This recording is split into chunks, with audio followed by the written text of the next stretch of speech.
Deer viewers, SSC second SLST exam 2025-এর যে ইন্টারভিউয়ের জন্য মেরিট লিস্ট তৈরি হতে যাচ্ছে, সেখানে শিক্ষকতার অভিজ্ঞতা নম্বর যোগ হবে।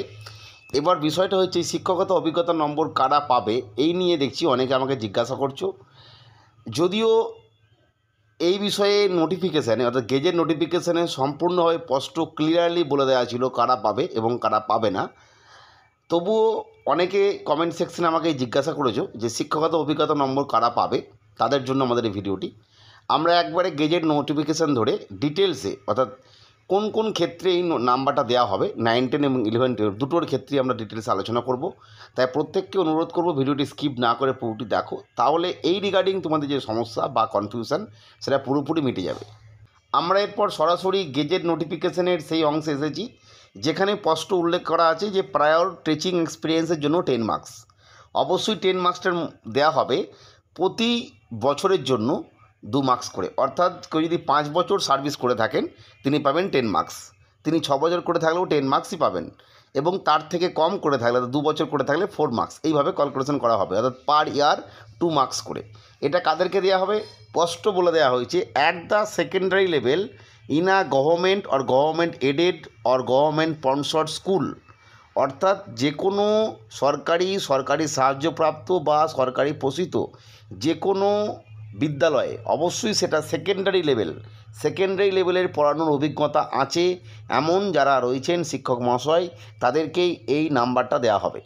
এবং সেই পোস্টটা কীরকম পোস্ট হবে স্পষ্ট উল্লেখ করা হয়েছে পার্মানেন্ট এবং কন্ট্রাকচুয়াল, অর্থাৎ যারা পার্মানেন্ট পোস্ট তাদেরও যেমন দেওয়া হবে, যারা কন্ট্রাকচুয়াল বেসিসে কাজ করেছেন বা করছেন তাদেরকেও দেওয়া হবে। ফলে আমরা বুঝতে পারলাম এই পোস্টটার এই নাম্বারটা শুধুমাত্র পার্মানেন্ট এবং কন্ট্রাকচুয়াল বেসিসে কাজ করেছেন বা করছেন এমন শিক্ষক মহাশয় যারা সেকেন্ডারি লেভেলে পড়াচ্ছেন যে কোনো গভর্নমেন্ট স্কুলে, গভর্নমেন্ট স্পন্সর্ড বা গভর্নমেন্ট যে এডেড স্কুলগুলো রয়েছে তারা এই নাম্বারটা পাবে। কিন্তু মনে রাখতে, যেহেতু এখানে সেকেন্ডারি লেভেলে কথা বলেছে, যারা সরকারি স্কুলের আপার প্রাইমারি সেকশনে পড়ান বা আপার প্রাইমারি সেকশনের টিচার হিসাবেই নিয়োজিত হয়েছেন তারা কিন্তু এই নাম্বারটা পাবেন না।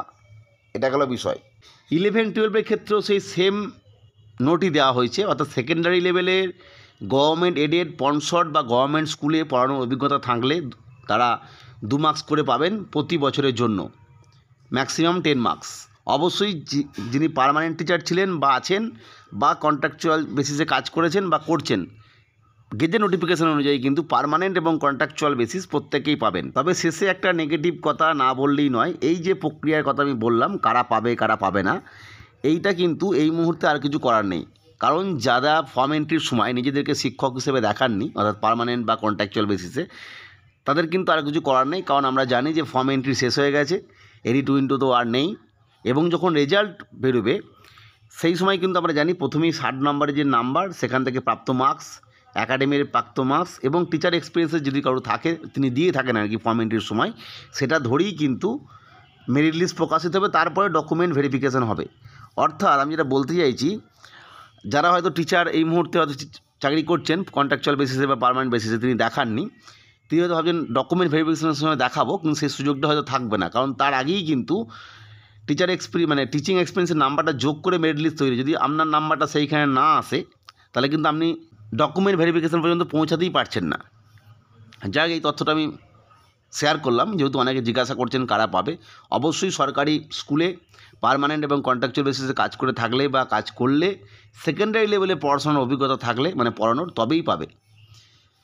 যাই হোক, আজকে এই তথ্যটা শেয়ার করলাম। পরবর্তী আপডেটের জন্য চ্যানেলটিকে সাবস্ক্রাইব করে রাখবেন। ভিডিওটি দেখার জন্য প্রত্যেককে অসংখ্য ধন্যবাদ।